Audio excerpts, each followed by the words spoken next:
Support American-made tariff-free clothing with American Giant. They aren't affected by tariffs because their clothing products never left the U.S. Get 20% off your first order when you use promo code STAPLE20 at American-Giant.com. We interrupt this program to bring you an important Wayfair message. Wayfair's got style tips for every home. This is Styles McKenzie helping you make those rooms sing. Today's style tip. When it comes to making a statement, treat bold patterns like neutrals. Go wild, like an untamed animal print area rug under a rustic farmhouse table from Wayfair.com. Arr, fierce. This has been your Wayfair style tip to keep those interiors superior. Wayfair, every style, every home. We interrupt this program to bring you an important Wayfair message. Wayfair's got style tips for every home. This is Nicole Byer, helping you make those rooms flyer. Today's style tip, when it comes to making a statement, treat bold patterns like neutrals. Go wild! Like an untamed animal print area rug under a rustic farmhouse table from Wayfair.com. Ooh, fierce! This has been your Wayfair style tip to keep those interiors superior. Wayfair, every style, every home.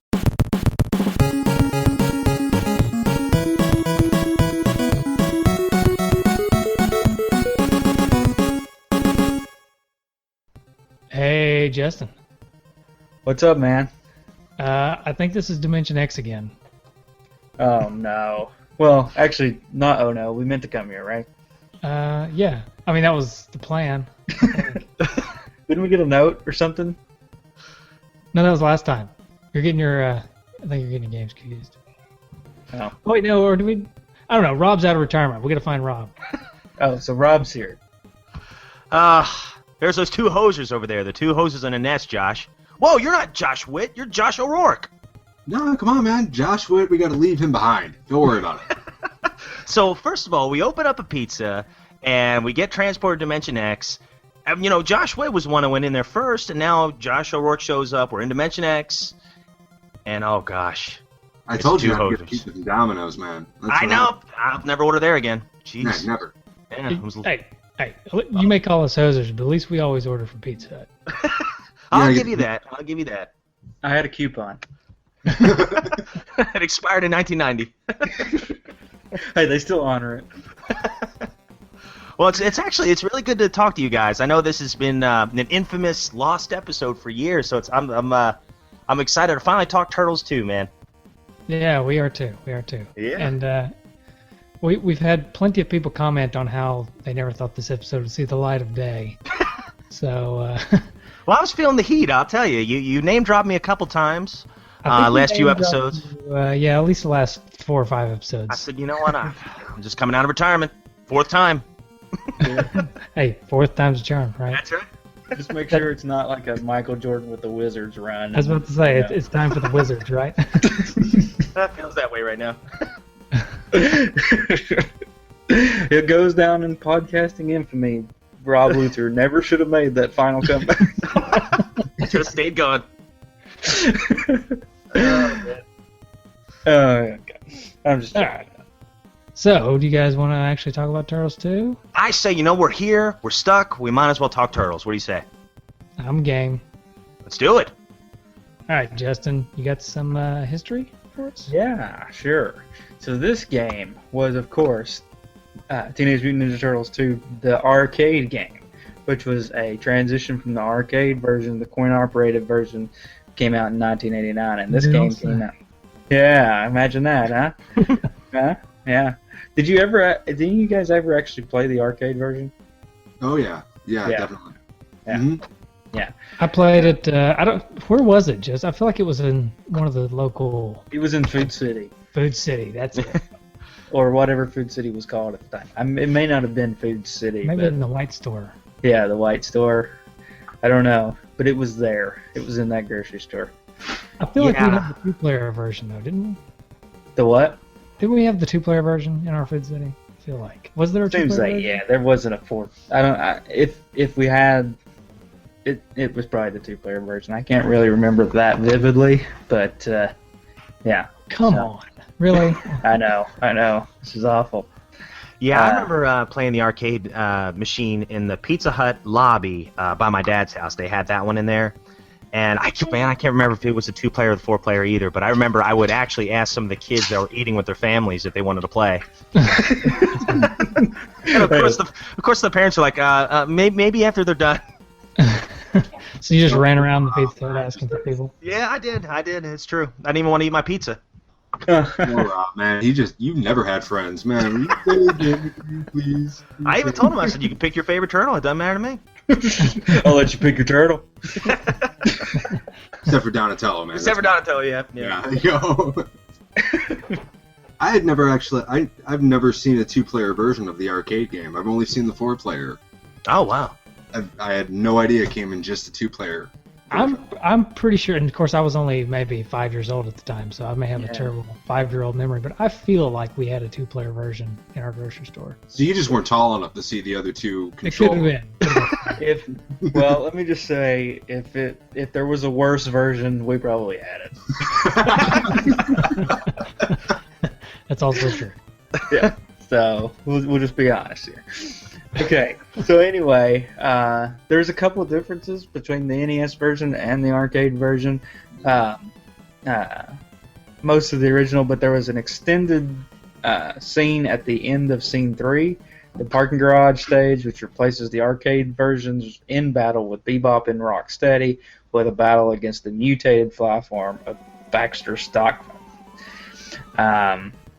The NES version of the game was once slated for the Wii Virtual Console, but was eventually canceled. But here's the interesting thing. It eventually came out on the Xbox Live arcade. So, nixed it on the Wii, but came out for the Xbox Live. Yeah, I've actually had a lot of. Oh, sorry, guys. Sorry. Ninja Turtles have had a lot of weird publishing Yeah. issues over the years. But Yeah. go ahead, Rob. Oh, I was just gonna say, I've actually, I think I had bought the arcade version on Xbox Live, but I think they've pulled it since then. Yeah, they have. Yeah, you can't find it there anymore. Yeah, they pulled that along with the reshelled edition of Turtles in Time. That's completely gone. So, Ah, man. yeah.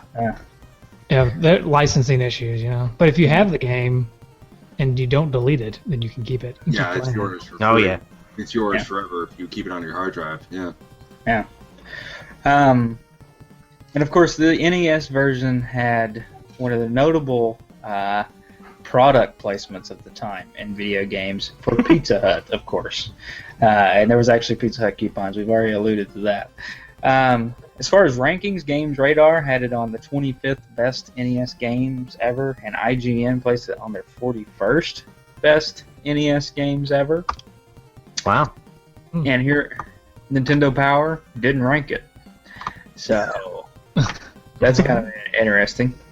Maybe Nintendo and the Ninja Turtles had a falling out. Well, I think they were afraid of backlash because they said like the first Ninja Turtles game was like the best Nintendo game ever. And just people are like, "You kidding? This game's hard. What are you talking about?" Yeah. Makes no sense.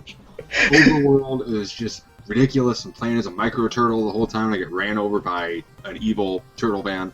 Yeah. Like, we're not stepping back into that well. It's not happening again.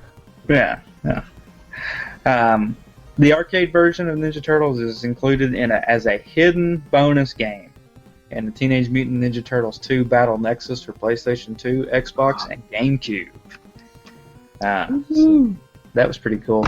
One thing I failed to mention is, of course, it was released in 1990 under the name that we know, but in Europe it was known as Teenage Mutant Hero Turtles 2, the arcade game. Yeah.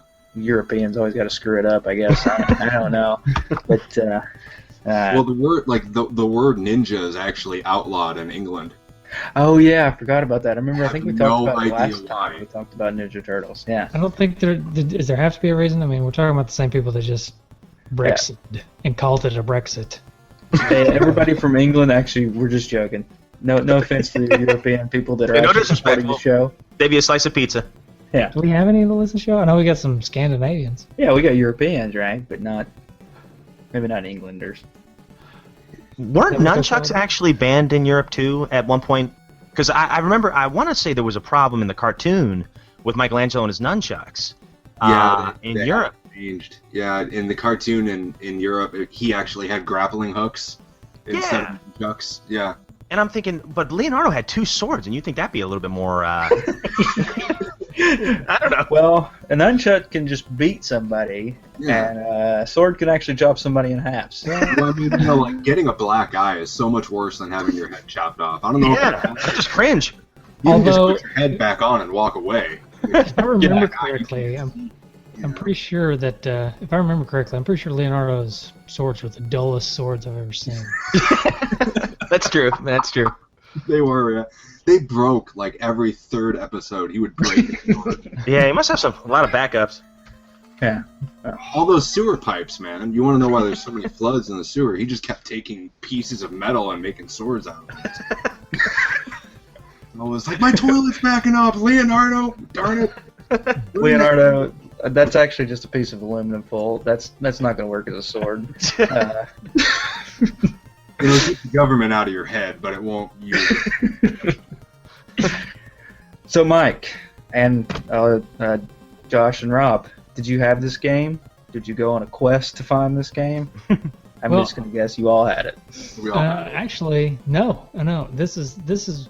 Waiting. I'm gonna Get off the podcast. That's my own little secret. Okay. He's out. I have it now, so it's cool. But when I was a kid, I actually didn't have this game. I never had it. Wow. I had Turtles 1 and I had Turtles 3, but I never had Turtles 2 for some reason. I didn't get it until maybe 6 or 7 years ago. You just didn't like even numbers. That's all. That's right. I like odd prime numbers. I had 1 and 2, but not 3. I never had 3. Never owned 3. Played 3, but never owned it. Yeah, so I didn't have it as a kid. I played it as a kid at friends' houses, and I played the arcade. Like I said, at the White Store. But never had this for the NES. What about you, Josh? I had it. Yeah, this was like the first game I ever earned. I had to get a good report card to get this game because like video games were like $900 in the 80s, and it was like my parents were like, okay, we can do a car payment or we can get Josh a birthday gift. Yeah, I had this game. This was the only Turtles game I had till a couple of years ago when I went out and bought the old ones. So, Wow. yeah, so this was the only one I had until I think like in the PlayStation 2 when one of the 2003 Turtles video games came out. So yeah, I had this one for a while. Yeah, this was the first Turtles game I ever owned. I remember that same Christmas that I had gotten my first console, the NES.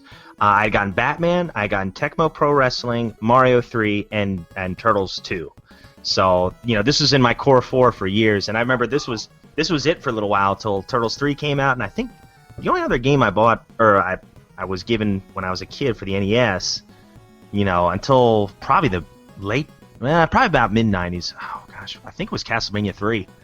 So I had about 5 or 6 games for the longest time, and then eventually I expanded my library myself. But I grew up playing this one. This one and Mario 3, my sister and I played all the time. Yeah. You had a good core. Oh yeah. Yeah, good core. Lots of good squats. Thanks, I work out. Been working out that core, yeah. On the Atkins diet. Yeah, that's good. Pizza diet. Anti-Atkins diet. There you go. Yeah. All right, so we can just talk about this game. Yeah. So you both had it as a kid. Justin, did you have it as a kid? Sorry. Oh yeah. I had 1 and 2. I didn't have 3 though. You may have been one of the kids that went and played at their house. Maybe. Probably not. I really didn't Probably like not. you back then. So. Yeah. No. Anyway, so you all had it. So tell me about what it was like to play it as a kid. Your memories from your childhood. Man, so many. Yeah. I remember one time my folks they were having a big party, and I remember some of these kids that were our age came over. I didn't know who they were. They must have been like my dad's co-workers, children, or whatever. And they had come over, and we had all kind of taken turns playing it. And we had actually gotten the farthest I had ever gotten in the game as a kid, and that was up to at the time I thought it was almost at the end of the game, but it was the snow stage in Manhattan. And I was like, oh my gosh, who's this rat guy? Because we got all the way to Dirtbag at the end of the level, and I was like, I've never seen him before. I've never seen him in the cartoon. Oh Yeah. man, I remember just being so thrilled, and of course we died, but it was so cool that we got that far, and then I never saw those kids again, and I got a little mystery friends. Yeah, I know. Maybe they're listening. Yeah, Oh, maybe man, they yeah. were holding out for this lost episode. They were just so embarrassed. It's like we couldn't beat Tora, man. We can't see Rob again. But yeah, and then just other than that, just playing with my sister, and I played a lot of times alone, and I'd always choose Donatello, and my sister would always choose Michelangelo. Yeah, so a lot of good times playing this one. Nice. Yeah. What So- about you, Josh? Yeah, Josh. Go ahead. Yeah, this was one of my favorite games growing up. Just probably from the age. Let's see, it came out in 1990. I think it was 7 when it came out. From like 7 to like 14 or 13, this was like the game that I played. It didn't matter what other games I had. It was like this game, Streets of Rage 2, and the first Resident Evil. That's all I ever played. Oh, And I tried playing as a different turtle every single time, and this game was really special to me because it was like, Ready to make a real impact every day? Join the Active Day Home Care team and help clients maintain their independence in the comfort of their own homes. Make a difference in someone's life as you provide essential daily assistance and protect their health and happiness. Earn up to $20 an hour and enjoy additional perks like optional daily pay, 401k, paid time off, ongoing educational training, and more. Join a team that values care, compassion, and your professional growth. Visit activeday.com to apply. When we started writing our thoughts down on paper, it opened up endless possibilities. Ideas could grow beyond the borders of the mind, and it changed the world. Somewhere along the way, we lost touch with paper, distracted by devices made for every purpose except for thinking and focus. On edge, waiting for the next notification. But what if new technology didn't pull us away from paper, but brought us closer to it? Listen. That's not paper. It's the sound of the new Remarkable Paper Pro, rewriting the future. A paper tablet with a true color ink display, gentle reading light, and unheard of tactility. With digital features for taking notes, thinking, and organizing, without any distractions. Paper is about to change the world again. Get your paper tablet at remarkable.com today. thank you. Somebody's using a water filter over here, sorry. Made it sound like I was recording in my bathroom for a second there, my bad. No, this game was really special to me because, like, for a long time, this was the one game that my dad would play with me. Because my dad doesn't play video games, really. And he sat down and would play this one with me because I've never beaten this game. Like, even to this day, I've never beaten it. And my dad would sit there and try and help me get to, like, the Technodrome or wherever. Wow. And he would be worse than I was, and he would apologize and give himself a drink or whatever. And it was a lot of fun. I had a lot of great memories hanging out with my dad and my sister. She would play with me with this game, and it was so much fun. And I always wondered why there were bosses in this game that weren't in the cartoon, or there were no figures for them. It was like Tora and Shogun. They never made a figure of those two, and I have no idea why. Never happened. Yeah, so for me, I got this game. It was probably the game as a kid, this or Super Mario Bros. 3, that got the most play, and probably was my favorite NES game at the time as a kid. So I think that part of the reason was I wanted to like a Ninja Turtles game so much because I love the Ninja Turtles. The first Ninja Turtles was just so hard, and especially for a kid, it's just ridiculously hard. And then this one was a little bit easier. The graphics were cooler to me. They had more cartoonish feel to it that kind of more related to the show that I was really into. So, and this is a game I seriously may have probably played the most out of any game that I had as a kid. So, it was just a lot of fun. It's pretty difficult, though. I mean, we talk about it comparing it to 1, as far as 1 being very difficult, but I think this one gets very difficult, too. Oh, big time. Yeah. Although I think this is the easiest of those first 3. Because the first one and Manhattan Project are both hard games. Like, I recently replayed them this weekend, and I just got nowhere with them. It's like trying to do Common Core math nowadays. It just doesn't work. Yeah, I mean, one was so... I remember I got one first, and of course I had to have been very young, maybe 5 or 6, when I got the first one. And for a 5 or 6 year old, that game, I mean, I'm 31, and it's an incredibly hard game. I mean, I can't imagine what it was like when I was 5 or 6. So this one was a little bit of fresh air for me, I think. We'll be back after a quick break. Hey there. Welcome to Good Advice Giver. First, we want to start by saying a massive thank you for tuning in today. Whether you're a long-time listener or you're joining us for the first time, we're truly grateful to have you here. We know you've got a lot of options when it comes to podcasts, so the fact that you're spending your time with us means the world. So thank you. That's right. We're excited to have you with us because here on Good Advice Giver, we cover just about everything.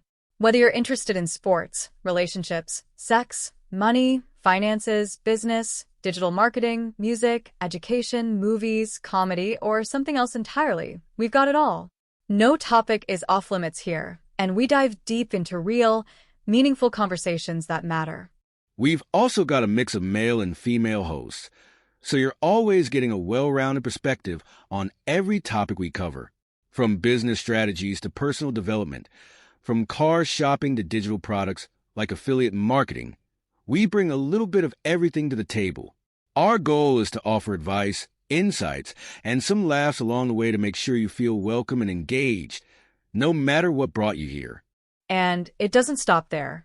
We're not just about giving great advice. We're about action. On this podcast, we even sell products and services we believe in, from affiliate marketing opportunities to cars and more. So whether you're looking to boost your business or find practical ways to improve your everyday life, you're in the right place. As always, we want you to stay connected with us. Be sure to download this episode so you can listen anytime, anywhere, whether you're commuting, working out, or just relaxing. And while you're at it, follow us on social media. We're on Instagram, Facebook, Twitter, you name it. That's the best way to stay in the loop for upcoming episodes, behind-the-scenes content, and even giveaways. And don't forget to subscribe to our YouTube channel. We're posting extra content there, including video podcasts and deep dive discussions you won't want to miss.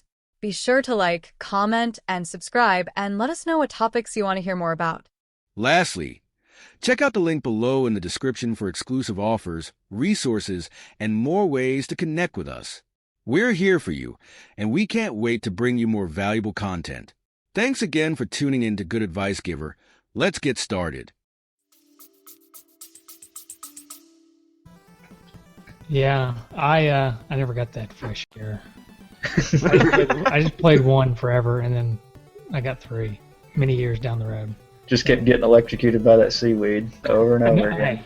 I got good. I got really good at that level. Of course, we talked about that on episode 10, maybe. Wow, was that long ago? Jeez. It was a long time ago. I have since moved. Twice. I think I've had another child since then. Wow, jeez. Who has turned 1.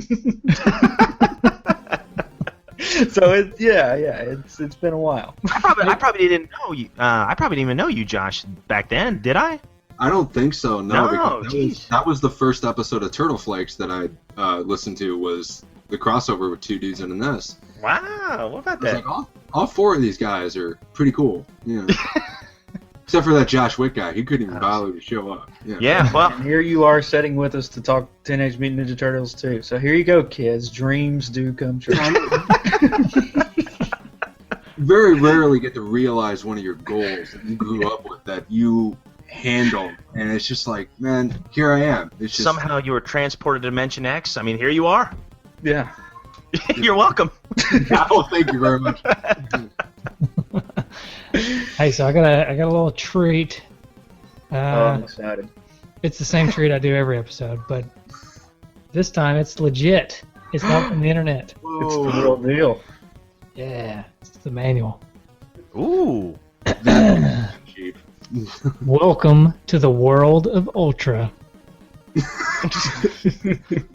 Not Konami.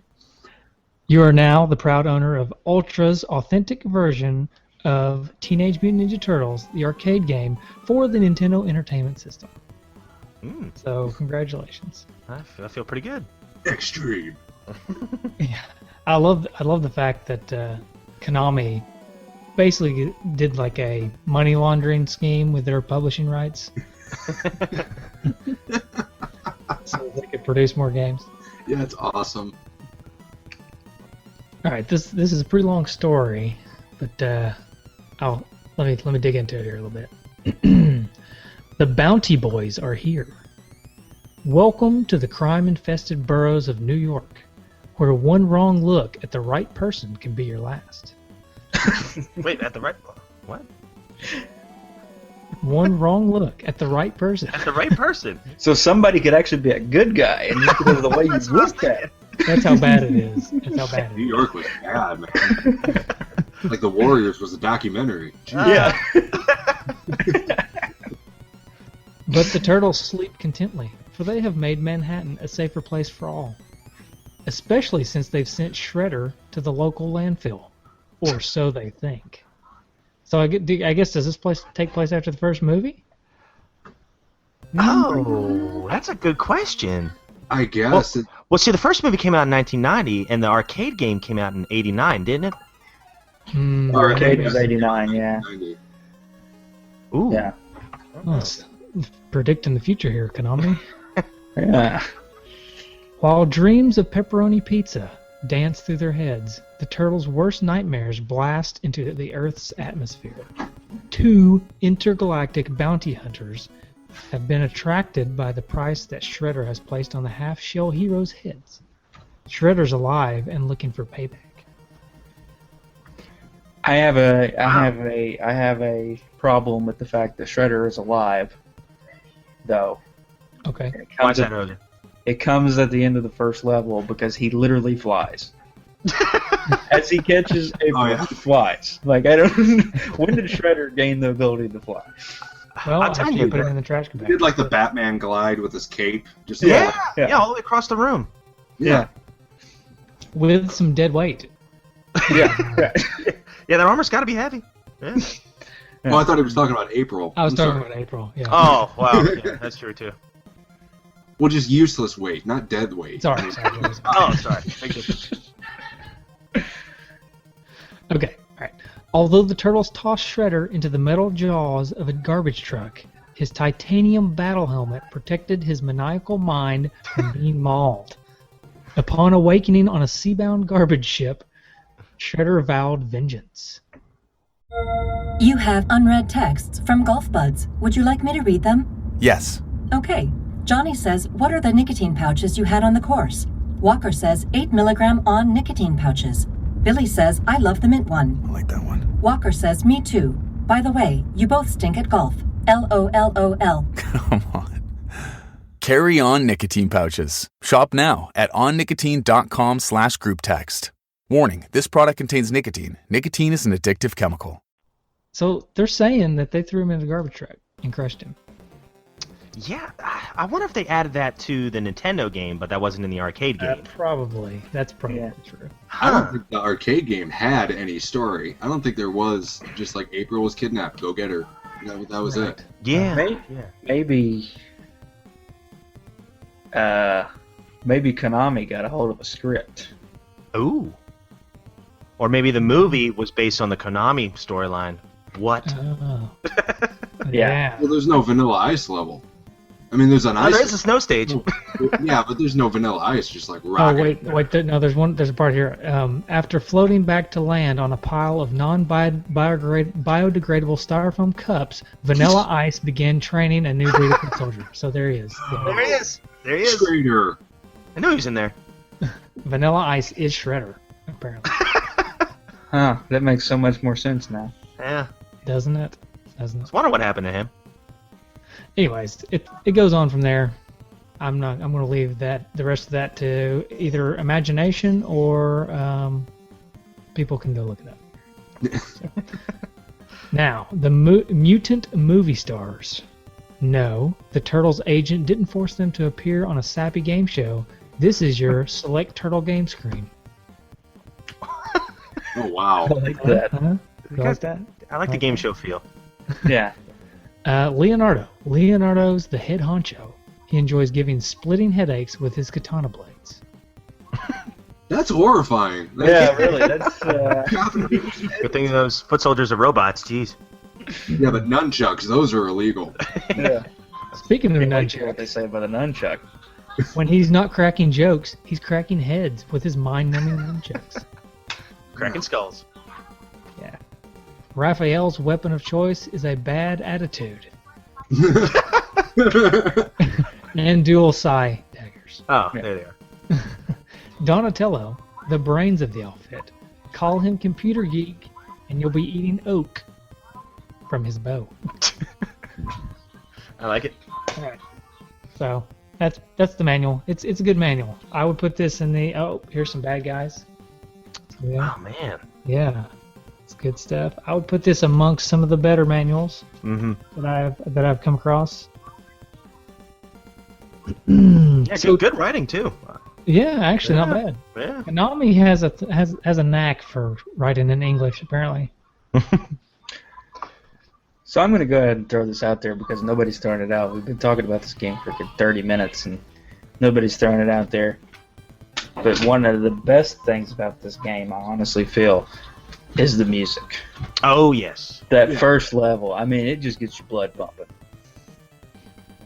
Oh, big time. That and then kind of how the music complements the like animation of the fire and everything. It fires you up. Oh, no pun intended. Which is like my favorite scene in the first Ninja Turtles movie is when the fire is going and it's like the really cool songs playing. They're trying to evacuate. Oh yeah. Right. That's good. And the graphics on the fire in the game is actually really good too. Yeah, it looked great. Like when you pause it even, it keeps moving. Yeah, and it just throws you out there too. As soon as you hit start, pretty much, the turtles hop off a building. They're like, fire, hang on, April. Hop off a building. Boom, you're right in there, right in the middle of the burning apartment. And foot soldiers kicking through doors. And even when they kick through the doors, you can see fire in the background in the doors. I think it's really cool. Giant it's cool, bowling but it's not like really scientifically accurate, right? Because if there's a fire in a room and you kick the door down, isn't that fire going to go out and just engulf anyone in that door frame?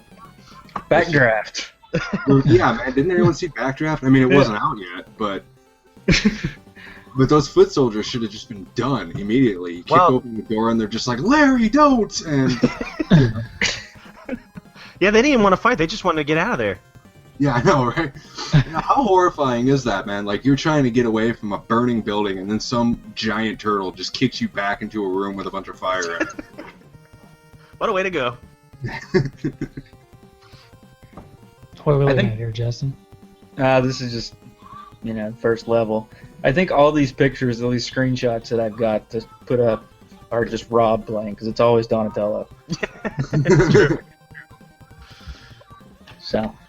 Well. Yeah, you can see the What's fire. your deal with Donatello, Rob? Say what? What's your deal with Donatello? I don't know where it started.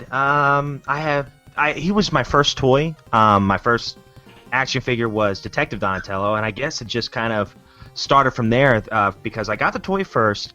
Then I started watching the cartoon in kindergarten, or I guess maybe close to first grade. And then I started getting the video games, and I've just been a Donnie fan ever since. It happens. Yeah, I wonder if most people, I wonder if they took like a national poll if he's the favorite turtle, because almost everybody I know, almost everybody, is a Donatello fan. I was when I was a kid, but I grew out of him. Never been a Donatello fan myself. So who are you, Michael? Let me guess. I'm gonna say Michelangelo. That's who my favorite was when I was a kid. It's Michelangelo. Oh. I like Leonardo now. Really? Why is that? I just like the turmoil of being a leader. Oh, that's good. That's good. I think it's a good story arc almost all the time. Yeah, I'll say this, not to get too off topic, but like in the comic books, the older I got, he was the turtle I think I related to the most. Like he was the one that was always kind of the burden of being a leader and stuff, and how he never felt like he was good enough and stuff like that. So, yeah, I always kind of found him boring as a kid, but now I find his character actually kind of fascinating. That's kind of how I am too. Like when I was a kid, I liked Michelangelo because he was funny, right? Always cracking jokes. But then as an adult, you can kind of appreciate the struggle of Leonardo. And I think that's why I like it. No, man. Interesting stuff. Yeah. Boring. That's it. Oh, there's that one guy. There's always one guy. He's a hoser. Justin, you're done. I just muted him. How dare you? How dare you? So, my favorite as a kid, Michelangelo, hands down. Did anyone ask you? Oh! Man. Yeah, that's the way I like you. Muted. I just muted myself. Choice word. If anybody cares, my favorite as a kid was thank you, Josh. My favorite as a kid was Michelangelo. My favorite now, Raphael. Yeah. So, because of his attitude, he's too cool. He does have a poor attitude. Mm-hmm. Poor attitude. He does. It was the only one in the movie that said a curse word. Yeah. Yeah, Several times. Can't either. A couple of times, yeah. Raphael kind of reminds me of my wife sometimes. Hope you can hear me. Anyways, back to the game. I'm going to go ahead and set myself up for a little bit of ridicule here. I'm actually not a huge fan of this Turtles game. Oh, okay. How can I moot you?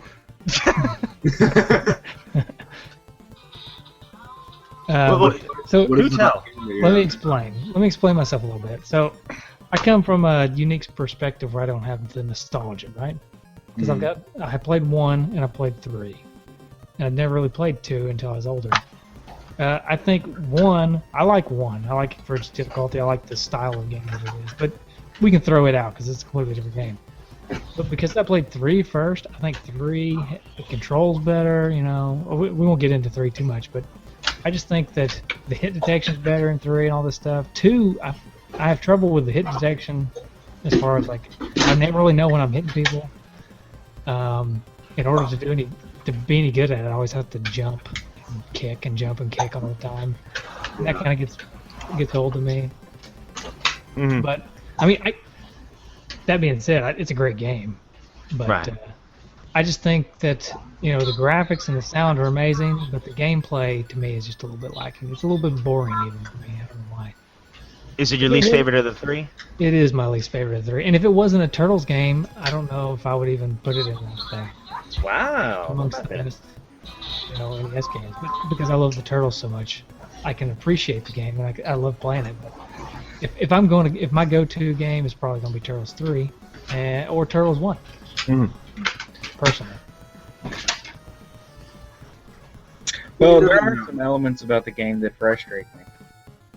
Like when the foot hug you. I hate that. That gets annoying. That gets on my nerves. And there's another aspect of this, almost the same mechanism, is with the little robot guys rope you, and they just hold you. It's so frustrating. It's so much more frustrating than getting hit, is having to forcefully be held still for a small amount of time. Something else I don't really like about this game is the difficulty spike at the boss fights. Because it's pretty easy throughout the level, and then as soon as you get to a boss, the difficulty just skyrockets, and it's almost impossible to beat all the bosses. Yeah, big time. I'll tell you that. It seemed like Bebop, the second boss of the game. I was like, man, I almost had to. You kind of hope that you can kind of stretch out your continues quite a bit, but I'd always at least lose 1 life on Bebop, and I'd try to stay in a corner. I'd try to find any kind of pattern I could. But I'd always find a way to get hit by him, and it definitely ramps up quick. But one thing I really like about the game, though, is that this isn't just a direct port of the arcade game. They added, like Justin said, some new bosses and levels. And I really like that. Like, I love the snow stage, and I love the Shogun stage and everything. And I love how every level does have some form of, like, level interaction. Like, say, like the first level, people can kick open the doors, or you got those wrecking balls coming down the stairs, which can be very annoying, but still kind of a cool idea. And then, like, the second stage, you got the poles that you can, hit, and they'll fly against ninjas and stuff. And what else is in the third stage? Basically, the fire hydrant. Yeah, the fire hydrant. There are other things that, like, basically every stage has something where it's not just all graphics static graphics you can actually mess with. There's something interactive in every stage you can use, and I just think that's a cool touch for a beat 'em up, especially an early beat 'em up. Anybody ever wonder whose job it was to put those wrecking balls on, like, the floor above where the ninja? You're right. What were they doing in there? What place was this? Yeah. Was that like something that the new foot soldiers had to do? It's like, hey, newbie, you got to earn your stripes. You push those up those flights of stairs, and push them back down. And somehow they have an endless supply of these things. I know. They started at like 5 in the morning, and they're just Right. nothing to see here, just putting them up there. Yeah, and another thing is, like, the oil drums, they blow up and things like that. I think there's a lot of little things that I think this game does really well. But I'll tell you, going to the hit detection thing, or at least the controls, when you hit A and B and they do that kind of cool uppercut thing, I could only get that to work half the time. I swear by it, I'd hit both buttons at the same time, and it would not happen when I counted on it the most. So... Yeah. So a lot of times what I do is I hit an enemy, and then I'd hop over them, and then turn over real quick and hit them again, and that would knock them down. Usually that's too quick for them to respond, except for the bosses. The bosses are just too tough. Yeah, I have a problem fighting the foot soldiers. Like, the bosses I never really had a problem with, because like they all seem to be like, just, they take jump kicks very poorly. It's like you just jump kick them a few times and they're done. But like when I'm fighting the foot soldiers, they take 2 hits, and for some reason I can never hit a single foot soldier twice in a row. I always have to like hit them once, jump away, go back. And hit them again. Yeah, that's exactly what you have to do. Yeah, they're designed, I think, to where you can't just hit them twice. Right. You have to do something else. One thing about the level interaction, I believe it's the second level. I like when you're walking by the electronics store, and April's on the TV for some reason, and she's like screaming help, and then Shredder shows up and he laughs. I don't know what channel that. Yeah, I was gonna say, what channel was that? ABC Breaking News. That's one of his go-to moves, though. He did that in the first game too. Yeah, right. On the TV. Yeah. He's just on Channel 3. Nobody ever used Channel 3, but the video games. So. Wonder who's filming? The Baxter, maybe? Krang. Ah, I got you. Yeah, like Krang. He's got a projector on that little walker of his. Right. Oh, and I love the Pizza Hut signs that fall. Love that. Yeah. Oh, that's cool. Yeah. How much did Pizza Hut really appreciate that? That like their name is used to bludgeon to death a bunch of soldiers, And I think there's a sign in every level too, at least one. Yeah. Oh, really? I only remember in the second level, on the street. I only remember him in that one. I think there's some in the snow stage. Now, the only one I'm not sure about is the Technodrome, because I hadn't been there in so long. Oh, that would have been amazing. Like, you're fighting through the Technodrome's food court, and you just hit him with a Pizza Hut sign. That would have been great. Oh, it's just a bunch of foot soldiers in there eating lunch. Hey, we're on our lunch break. Yeah, come on, man. We don't want to fight. Come on, man. Really? Again? Already? Can we eat, please? Oh, that's funny. The Union States I get. Uh-oh, something happened. That's for the 2-star review right there. We got one 2-star review a while back that complained that Justin's kids were always in the show. Oh, come on. What can you do? I know. But anytime something like that happens, we always say, that's for 2-star. Mr. 2-star out there. That's for Mr. 2-star. But I guess, to me, this game has a lot of really awesome parts, right? Oh, big time. But the sum of the parts for me kind of is a little bit lacking for some reason. And I think it's all the nostalgia factor. Probably, yeah. I mean, if you didn't like start out with this game, I mean, looking back at just pretty much, you look at any old NES game or just any old game like before, like pre 2005, when games were like pretty much all good. You know, like when video game developers were kind of finding their footing, like you can look at any old game and see the faults in them and see just the simplicities and take those as a negative. I mean, like there is a lot in Turtles 2, in any of the Turtles game, that is just weird. That like, why does every boss blow up when you kick them? You kick them enough times, they all scream and just explode. It's like, that doesn't happen. It's because they're robots, right? Well, they were in the cartoon. Yeah. I don't want it to come across as too negative though, because I really do like this game.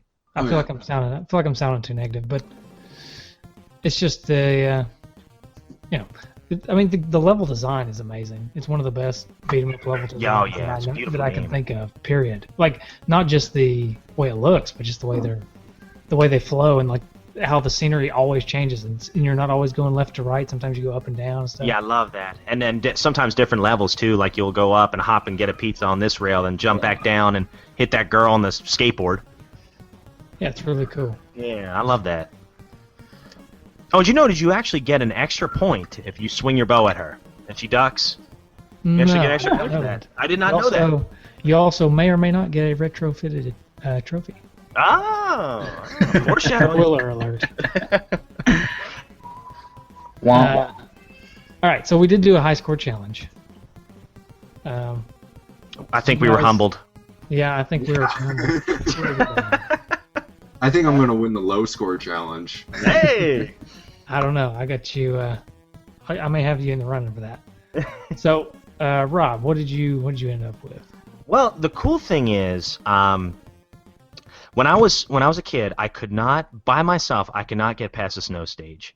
So I tried it again, in preparation for this episode, and I got the farthest I had ever gotten on my own without any two players. And I got to Shogun, and I almost beat him, but that stupid flying head got me. And I think it was, was it 820 or 830? I think.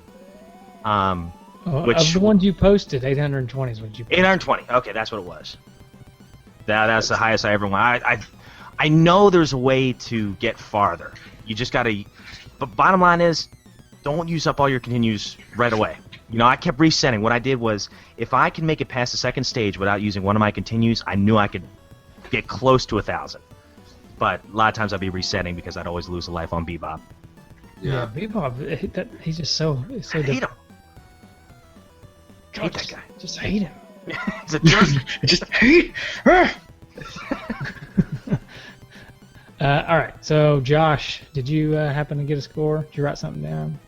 I didn't write it down. It was so low. I actually remembered it. Like, I had like the worst time playing this game. I had like, I think, what is it? For every time you kill you take out a foot soldier, you get like what, 10 points or something? I think it's 1 point. You get 1 point? I think it's that's it, man. For every enemy. God, I don't even want to tell you. I think I got like a 6. I kept getting hit by those cannonballs coming down the stairs. I kept getting punched in the face, in the game and in real life. So how far did you make it in the game? I made it to, if I remember correctly, I made it to those little droids that pop up out of the ground before the elevator to go to the wrestling fight. It's like I got so angry. And I'm like, no, I'm done. I can't do this. That's a very annoying part of that stage. Oh yeah. To those droids, and every stage has something like that too. Yeah, right at the end, and those things, they're pesky and they're hard to hit and stuff. Yeah. They're fast. I remember playing the game as a kid, and I could make it to the Technodrome. Wow. Almost every time. I could just never make any progress there because I always made it with like 1 life left. Mm-hmm. But I remember being really good at this game as a kid, and then 25 years later you try playing it again and you find out you're not good anymore. Right. It's just I had my legs taken out from under me at every step in this game. Just could not do it. So you say you think you got a 6. I'll give you 100 more points. Actually, 200 more points if you can guess the name of that guy, that little robot guy with the rope. Oh, oh man. I don't know. Oh, what were they called? Roadkill Rodney. What a name. I learned something today. Yep, they're called Roadkill Rodney. It says so in the manual. Wow. Roadkill Rodney. Man. All right, I ended up with the high score I posted was 385, but I got a little bit higher than that. I don't remember what it was. I know I broke 400, but not much better than that. I typically could make it to the ice stage, no problem. But by the time I got to the boss of the ice stage, I usually didn't have any continues left. Mm-hmm. And it was usually low on life, so I never really got it past him. I feel like I've gotten further in the arcade because I keep pumping quarters in, But yeah, and I don't even think the ice stage is one of the stages that's strictly for the NES, anyways, right? Yeah, that and Shogun, I think. Yeah. So that's the best I could do, somewhere in the low 400s. Yeah, I didn't get anywhere near that. I only made it I only beat Bebop once to get it to the third stage. So I was not very very good. Okay, so do y'all want to feel humbled now? Let me just go ahead. Let's get this over with. I'm gonna feel just as good about myself. Okay, all right.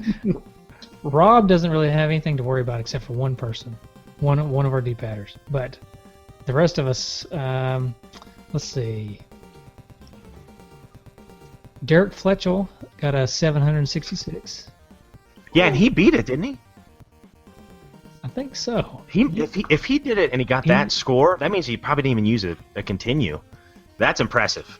Yeah, he made it to Shredder in the Technodrome. Wow. But yeah, so I guess he did beat it. But he got a low score and beat it, so I guess that does mean he beat it without using continue, right? Yeah, because anytime you hit continue, it adds on to your high score. You play the entire stage again, and it just keeps it counting up. Oh, so his score may actually be even more impressive than we think. Yeah, oh yeah. I guess, depending on how you look at it, I think that's awesome.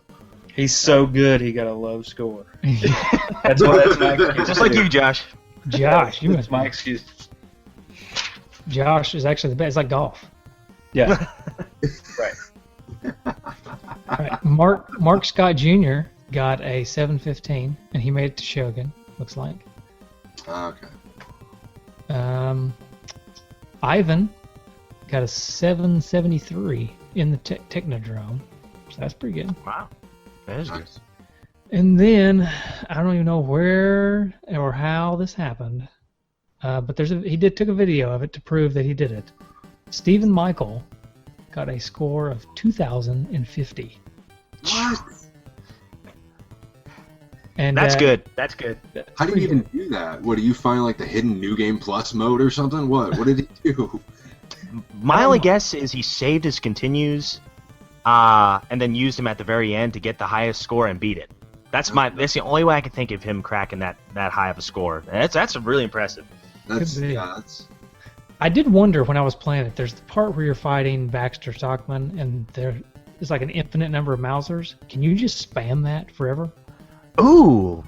Oh wow. Yeah, instead of attacking him and just keep killing them. Yeah. Maybe. And speaking of which, wasn't he like the easiest boss in the game? Yeah, he didn't really do anything. Yeah. No. Like after Bebop, you're like, oh man, there's no way I can beat Baxter, and you actually fight him twice. Once is the just the scientist, and the other is the fly, and both times just keep kicking him. He does the same thing. Yeah, his attack pattern doesn't change. Oh yeah. It's just it's the pilot. That's all that changes. It was a really boring fight. Yeah, it is. Yeah. But I just wondered if you could spam the Mausers and just keep racking up a score, because I got 1 point every time I hit them. They never ran out. So I don't know. That would be a really boring way to do it. That really is, man. You want to talk about never wanting to play the game after that. Like, I just spent like 6 hours getting 3,000 points on this game. I did always love kind of hanging out by the wall where they're about to walk out and just bat them to the side. Yeah, that's fun. So I think the winner is definitely Stephen Michael. Yeah, kudos, man. Check that out. Yeah. And he even made a good little joke here. He says, "Here's my final score, 2050, like the year the two dudes will retire the show." Oh! Hey! It'll probably take us at least that long to get through all the games. Well, it's 2050, and we haven't finished all the games, and we're just tired of doing this, so... You guys can retire like me. Yeah. Come back. All right. Well, is there any... I know you can use the Konami code in this game, but are there any hints and tips otherwise? Cheats? You can use the Konami code in this game? A version of the Konami code, yeah. Oh, man. Forgot all about that. That totally just broke my brain. I'm going to have to play this game now. Maybe I can actually beat it. We'll look it up and make sure I'm not just saying that. It's It the could Ultra be. code, not the Konami code. Oh, yeah, that's right. That's what it is. Well, as far as... Yeah, extra lives and stage select. Extra lives without stage select. Wow. Stage select. Wow. So it's not the exact comic code though. It's up, right, right, down, down, down, left, left, left, left. BA start. It's slightly different. It's in Whatever. it's That in changes everything. Yeah. Yeah, so there you go. Extra lives. Try it. Yeah, I don't know of any hacks, but there were certain things that I guess kind of cheated the game a little bit. Like those... What were they called? The Rodneys? The... Roadkill Rodney? Roadkill Rodney. Jeez, I forgot already. If you just get them to kind of wheel to the side, you can kind of pin them against the screen and just keep on hitting them. And then I noticed you could do that with them. And what else? Oh, the snowmen in the snow stage, which were very annoying at first. But then I realized that eventually they'll hop to the edge of each side of the stage. If you can pin them there, you can usually just wail on them and they're dead. So I found that certain enemies you can kind of corner and kind of spam them that way. So not quite a hack, but it's definitely kind of a way to get around things. A tactic, if you will. Right. Little tip. Oh, yeah. Oh, and that's one other thing I really, really like about this game. I thought the variety of enemies were awesome. You know, each stage kind of had its own associated kind of robots or enemies and... Cannonballs. Oh, yeah. Oh, yeah. Or wrecking balls. Sorry. Wrecking balls, yeah. And what was it? I also like the cutscenes, you know, where with the turtle van, you know, busting through the guardrail and things like that. I just, in between each stage, I just thought that was a nice touch, too. The cutscenes were definitely a nice touch. I like that. Yeah. I always love that in a Nintendo game when it's got the cutscenes. Yeah, me too. Hey, real quick, you just mentioned bad guys. Vincent Van Grauw, the tiger. Mm-hmm. In the manual, it appears that he is a three-legged tiger. A three-legged tiger? Oh, they're the worst. Oh, he is. No wonder he's so mad. Yeah, there he is. He's missing a leg. All Well, right. they just decided that like Tiger Tripod was just a weird name. It wouldn't work. Right. Mm-hmm. Sorry, taken by somebody else. Right.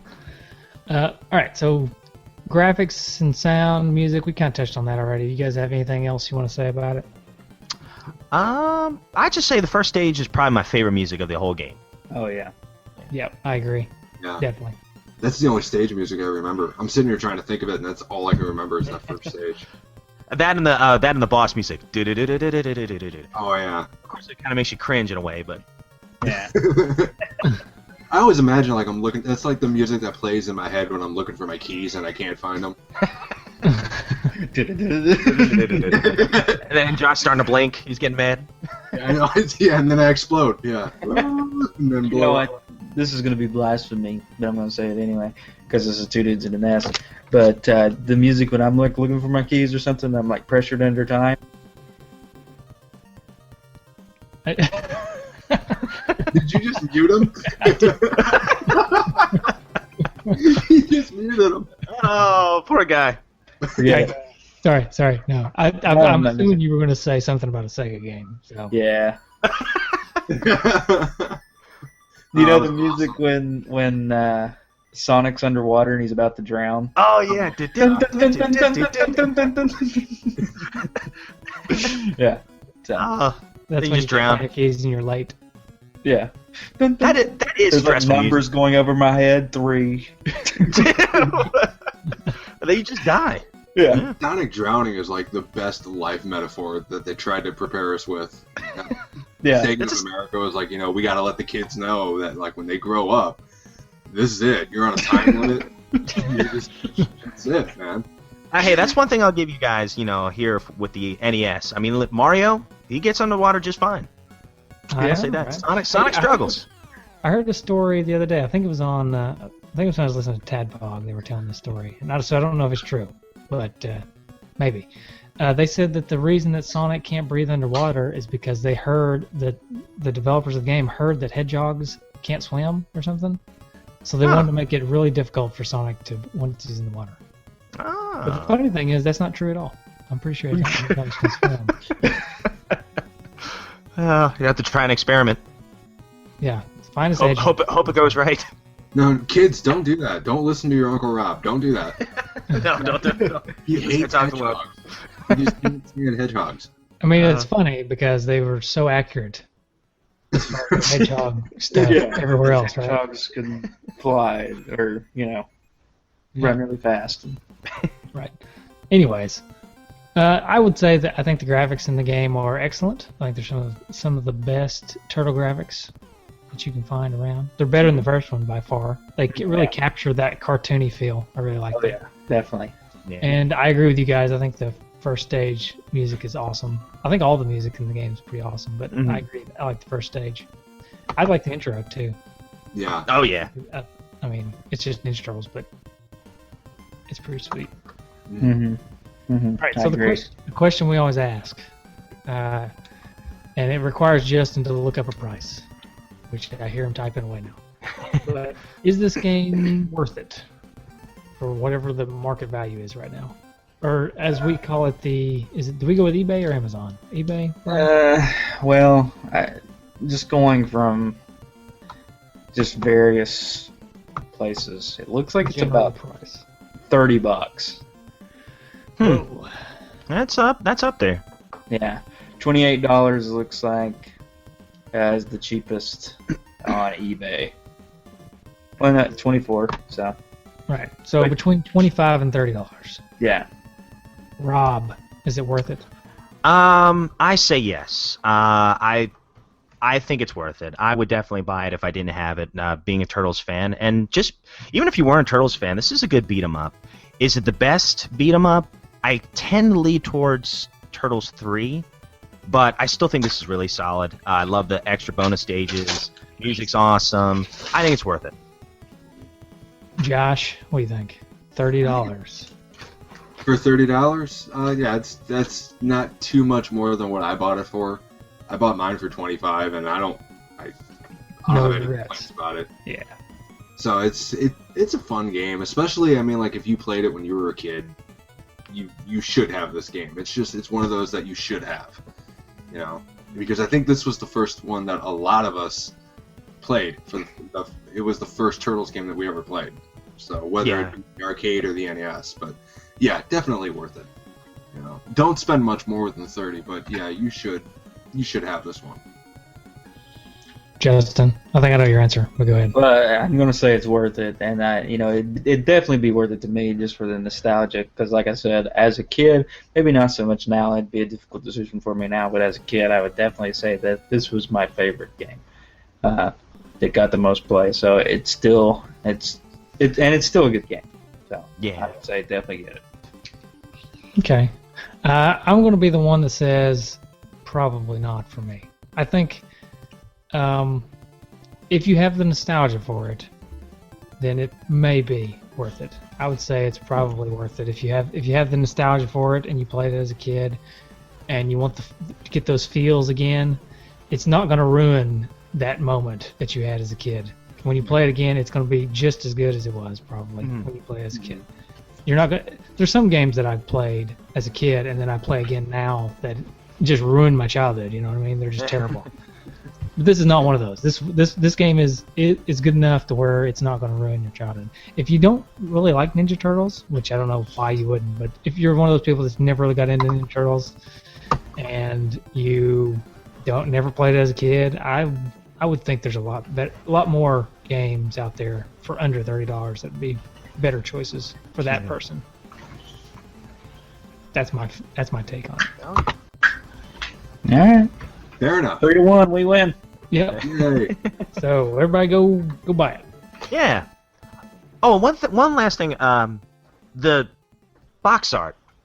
Did you guys like the box art? Because I love the box art. Oh, yeah, I do love the box art. Yeah, it's awesome. Oh, yeah, I love those skateboards. I like how, I'm looking at it right now, I like how Raphael has, like, the skull skateboard. It's pretty awesome. Oh, wow, yeah. I'm digging it. It's awesome. Of course, I was Yeah, I all wonder about those. for them to like go through a brick wall, I wonder how tall that ramp was that they were going down. No Yeah, really. Yeah. Gotta have that speed too, you know. Right. Yeah, So pretty much all who the had the best box art skateboard? on the Turtles games are great. You know. Yeah. There's never been a weak one. You know. So we all know that Rob's favorite turtle is Donatello, but which one's his favorite skateboard? Ooh. Oh. Let me look again. Let me see. Mine is Michelangelo's. Although it's a bit morbid. He's got a smiley Oh face my with like a gosh. bullet hole in it. Yeah, I'm looking at that. Holy cow, he got shot. But it's Whoa. cool He's with a his big skateboard. He was a It's big cool. fan of Watchmen. Yeah. Looks like Leonardo's got a dragon one. Yeah. Yeah, Leo's is pretty sweet. And Yeah. Donatello's is a pizza coupon. Yeah. That's it. It was just a math equation. Void in Quebec and Mexico. Oh, that's great. Did you know that? You can't use this coupon in Quebec or Mexico. Ah, that changes everything. Do they How'd have you like Pizza Huts in Mexico? Maybe that's why you can't use it. I don't know. I mean, do they have like the Burrito Hut there or something like that?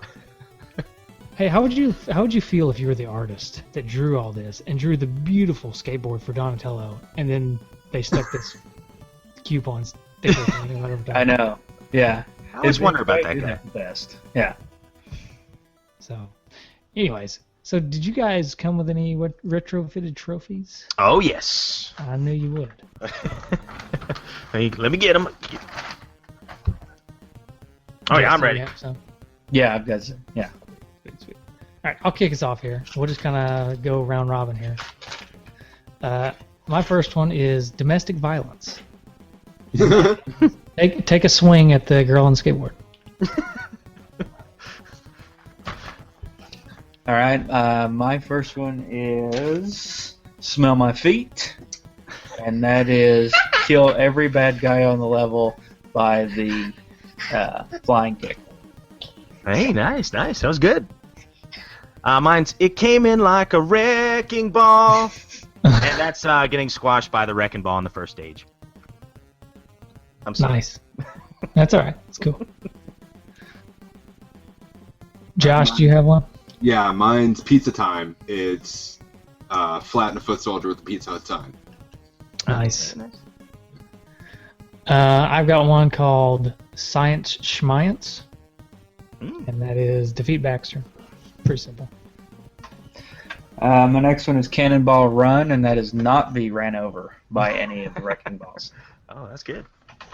My next one is it must be the Jose Canseco bat, and this is batting a manhole cover right back at foot soldier. I like it.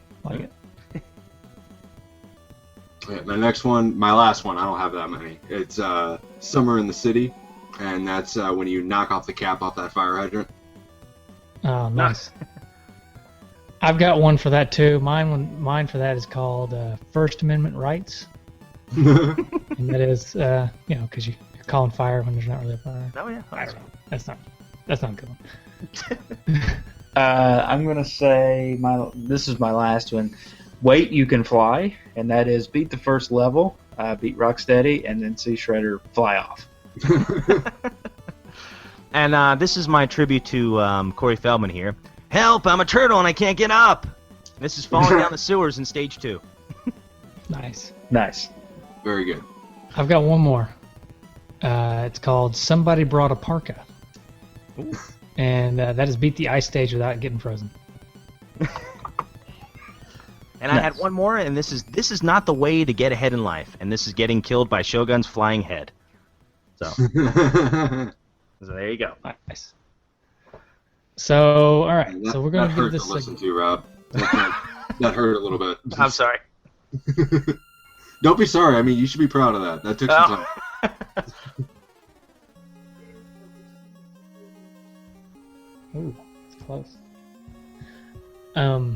So we give this. What we do on the show is give it a rating, but the rating is not a number score or a letter score or really even a score at all. It's just a something. So Justin, find us something. Last time we did a type of pizza. I think.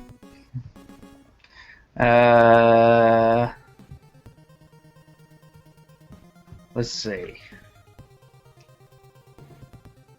A type of I don't know.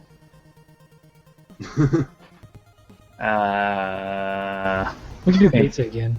I know it's something we don't ever do. We don't ever repeat ratings, but for this occasion, I think we can do it. Yeah, we could do that. Sweet. Okay. So we'll do a type of pizza again. So, I'll take this one for. I'll go first. I'm gonna give this a supreme pizza. Ooh. Okay. Because most people love a supreme pizza. Right. And it's a well put together pizza. It's got a lot of toppings that most people like. They mesh well together. But I don't really like Swiss supreme pizza. It's just kind of meh to me. So. I'm the same way. Yeah. I feel like this game is like that. I feel like this game, everybody loves this game, and it's put together well. It's it's really good pizza. It's a really good game. It's just not my favorite. So Okay. I give it a supreme. All right. I'm gonna give it a cheese because cheese was probably my favorite pizza as a child, and since this game is like my favorite game as a kid, I'm gonna give it a cheese. How dare you? How dare you? I still like cheese pizza. Nothing wrong with cheese pizza. Oh yeah. Sometimes you just crave, just plain cheese pizza. Mm-hmm. Sometimes I just eat a loaf of bread for no reason.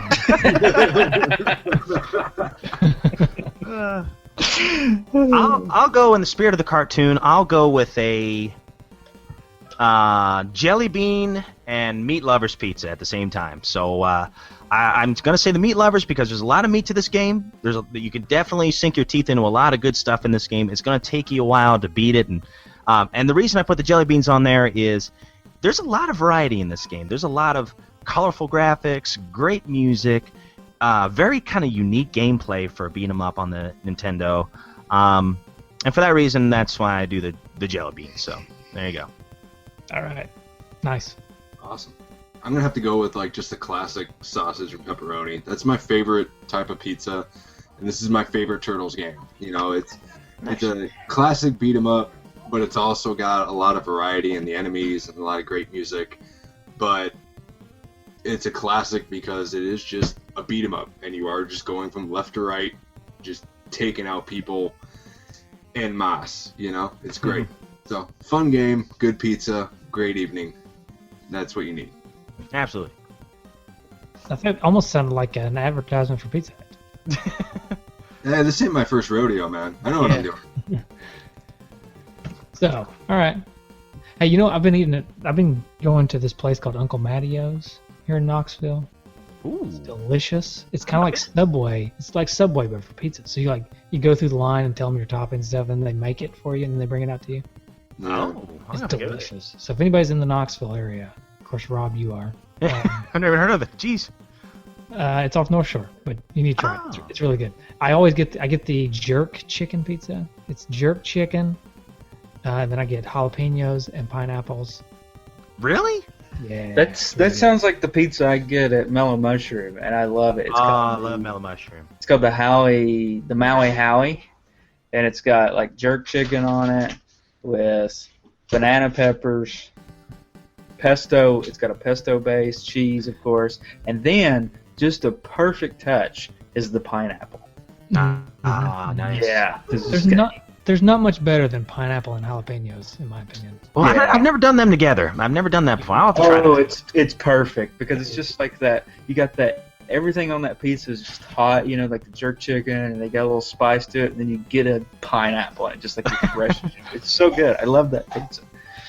Man, I'm sorry, I cannot do pineapple. Oh! My kids love Hawaiian pizza, but I just cannot do. I like pineapples. I like pizza. I don't like them together. It's just yeah. I will say I'm not a huge fan of the Hawaiian pizza. I mean, I'll eat it, but I'm not a huge fan. But this is just a whole new level of culinary artistry. Right on. All right, we got some feedback. We do. We got a lot of feedback. I don't know if we'll be able to cover it all or not, because I think you guys got some feedback from Turtleflex too, right? Yes, sir. I'll go ahead. I can get those out of the way real quick if you want me to. Sure. Yeah, sure. If you got them, Philip. Oh, yeah. I've got just a couple of responses here. I've got one from our friend Freddie Velasquez. It says, I remember renting this game, and me and my cousin stood up all night till we finally beat it. And stood up? Yeah. Yes, they stood up. They didn't even sit down the whole time. Like in protest. We are not going to bed. Okay. You're not allowed to sit until we beat this game. Hey, that's a good strategy for making sure you beat it. No kidding. Jeez, that sounds like torture. Our friend Rob Veach, he says, I remember the day that I reached the Technodrome for the first time. It was a late arrival day at school, so I got up and played me some TMNT 2. I finally beat the Shogun stage and got to experience the Technodrome for the first time. I didn't beat the game then, but I was so amazed by my accomplishment that after I got a game over, I went outside and walked around the neighborhood just to decompress. Hey, that's intense. I'm telling you, when you get that far in a game, your heart's racing. You're like, oh man, I wonder if I can actually beat this thing. Because there's that moment in time where it's like you're playing the game, you're like, oh, there's no way I'm going to beat this. And then you're getting pretty far. You're like, whoa, I've not gotten to this area before. And then that adrenaline kicks in. So I feel you, man. Apparently, it ended for him like an episode of The Wonder Years because that crazy summer in 1991, I'll never forget. I became a man that year. Ooh. Wow. I beat Teenage Mutant Ninja Turtles and I kissed Winnie Cooper. Best year ever. So that was the summer of Apple Jacks. And then our buddy James Gruesome, he says, I got this for Christmas the year it came out. My one game that season. My uncle, who did not play games, even joined me for a bit. Not quite the same as the arcade, but with the extra stages added in, I think it was a really good home port. Mm-hmm. And then I think I got one more on this one page. I'll read that real quick and turn it over to you, Hosers. Let's see.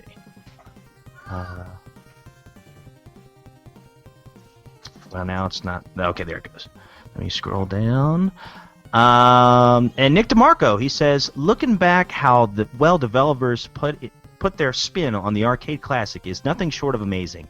I do recall as a child wondering, with all the flames in that building, how our turtle friends didn't get burned. I mean, of course, the answer is high-performance SPF 4000 turtle wax, but I didn't know that at the time.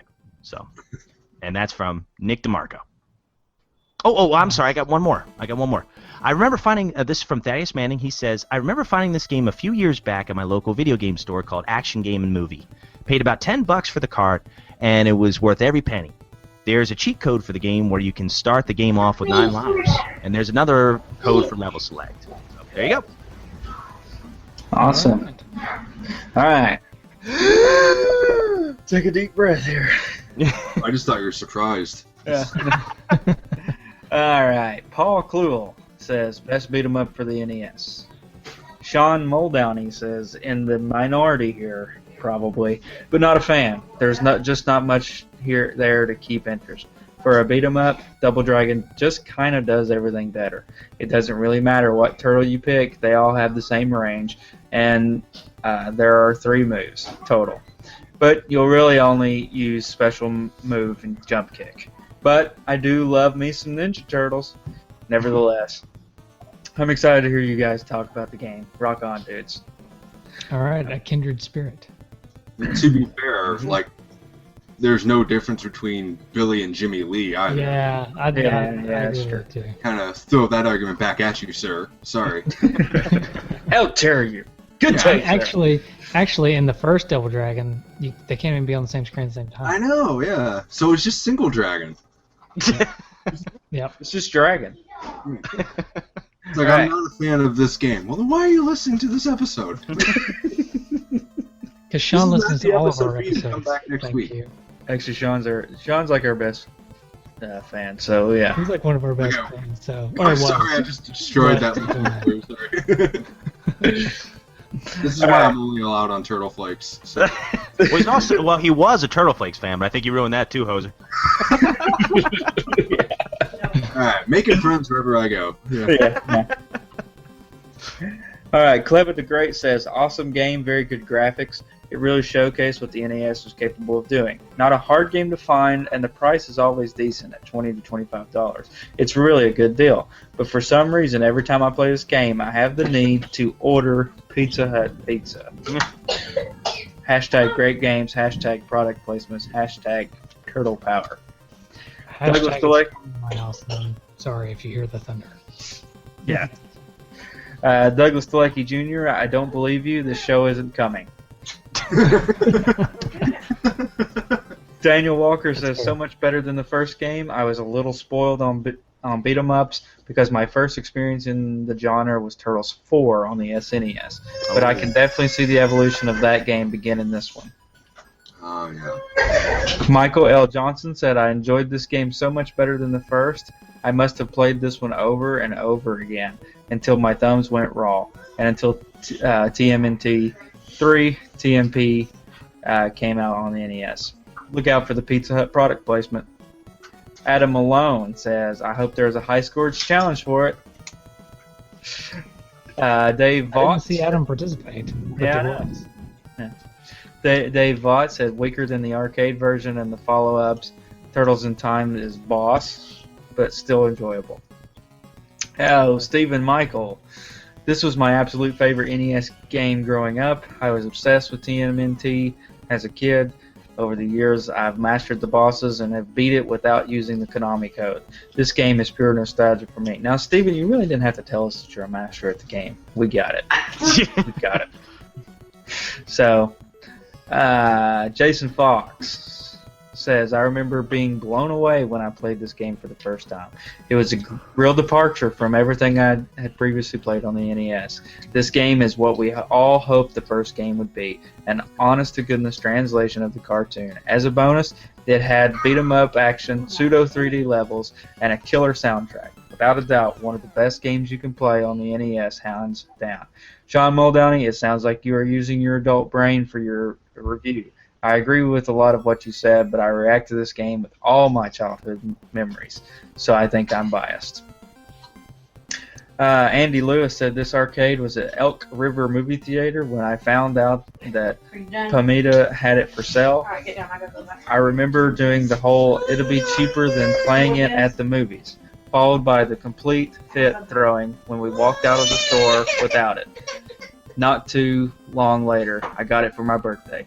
Loved it then, love it now. Still stands up as one of the best. And pretty sure I actually used my free pizza coupon. Brian Voss says my younger brother and I beat the game a bunch of times. Gabe Van Gelder says I love this game, used to play it all the time with my family. It's the perfect TMNT game besides the original. Mike Vito says I still toss it in the old NES.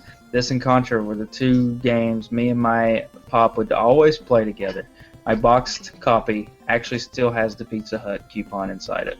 Oh, that's awesome. Brad Barley, I really like it. I think it is inferior to the arcade version, but for an NES game, it is really solid. I'm glad you guys are finally getting around to it. Anthony Pig says, Turtle Power Dudes, this game is like totally bodacious. Easily one of the best on the NES. Great graphics, music, and gameplay. You can't go wrong with the Turtles, most of the time. Awesome. Chris Shavarik, B-A-B-A, up, down, B-A, left, right, B-A, start. Yep, I cheated. Derek Fletchell said it didn't get much better than this game for two-player fun back in the day. If you like the Turtles, it was an amazing experience. I'll agree that playing it now isn't quite as fun as it was, but it's still a solid game, and that stays true to the TMNT story and characters. On a side note, Shredder's gun at the end is still incredibly cheap and frustrating. Dan Bisciglia, repetitive but incredible, especially considering the hardware it was ported to. Konami got NES beat-em-ups the way no one else, Trade West included, did. They just felt crisper. Honestly, I think TMNT 2 NES is more solid game than the original Streets of Rage for Genesis. Controls better, feels better, better frame rate, fairer. All right. Just a few more here. Greg Polanders has passed perhaps the best beat 'em up on the NES. A really solid port of the arcade game with all the elements and gameplay there. Plus, they added 2 additional stages just for the NES version. Only downsides is only 2 players at a time versus 4 in the arcade, and the fact that jump kicks are pretty much required in order to do well in the game. Having dropped in a lot of quarters in the arcade, it was a real treat to have this in my home when it came out. Still a lot of fun to play today. I do think TMNT 3 is a better overall balanced game, but this one is still a bit more fun to play. Ivan Kaproth Joslin says, at a time when my sister and I couldn't agree on much of anything, we were rarely in the same room without an argument erupting. We could still kick back and enjoy some TMNT 2. For that, among many other reasons, this game remains one of my childhood favorites. Wow. And Joey Awajane says, I was so excited when this came out because the arcade game was so much fun. I love how they kept the same music and everything. Of course, the graphics aren't as good, along with the sound and all. The game is worth the anticipation, however, because the gameplay was fantastic and it put you totally in the mood for TMNT.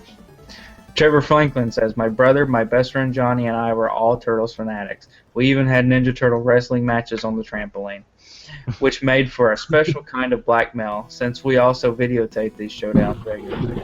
When we weren't busy being easy targets for schoolyard bullies, we loved playing Turtles 2 for the NES.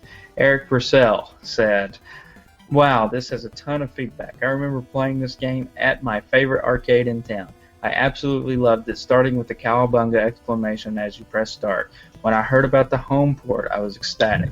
I was a little bit nervous as some games did not translate well to the home market, often from a shoddy port, not necessarily due to hardware limitations. I remember being ultra impressed with the NES version. The graphics were top-notch for the 8-bit console, and the gameplay was fantastic. Kudos to the developers all around. If you'll excuse me, I need to fire this one up. And Mike King rounds us out with, we enjoyed talking about this on a recent episode of Playing with Power. Sweet arcade game and all-around awesomeness. Playing with Turtle Power. And we end on a crack of thunder. Wow, was that what that was? Yeah, that's a perfect timing for that crack of thunder. It was right after I read the last comment. Jeez, the Technodrome, man, or the Dimension. I'm telling you, we better get out of here soon. Yeah. Hey, let me throw you some Twitter and Google Plus, and then I probably need to get off because I'm about to get probably losing power or something. Yeah. Electrocuted. All right. On Twitter, we got RJ Schilling says, glad I got it as a kid so that I had the patience to get better and play it until we got good enough to beat it. So yeah, that's good. Patience. It's a virtue. 8-Bit First says, it wasn't arcade perfect, but it was close enough for me. That's sweet. And then Odemir Kaulipi, I'm sorry for butchering your name, said, I think I used to love it, but I bet it's too hard and simple. Too hard and simple. There we go. And then on Google Plus, our good friend Ryan Ballard, of course, says, I enjoyed this one thoroughly, ... at the arcade.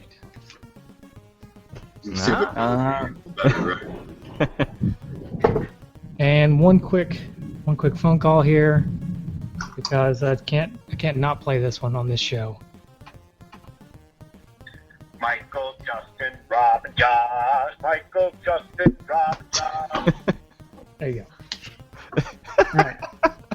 Was that Joe? All right, dude. Sorry. I thought guys, so. But I should probably. That was Jay Jorgensen, by the way. Oh. Dude, Jay.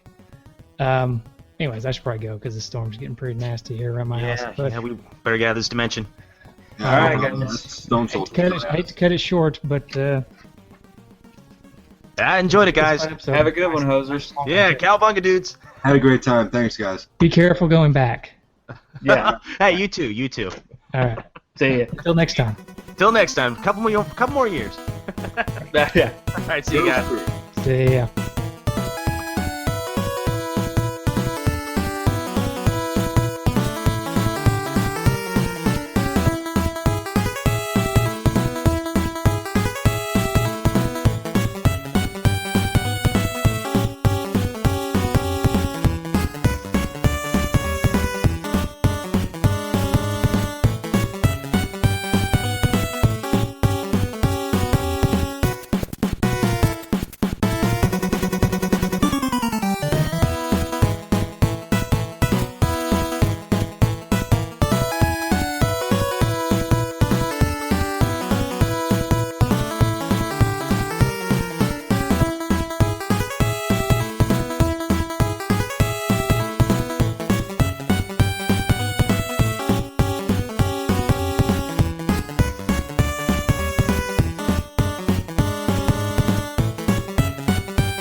Today is your lucky day.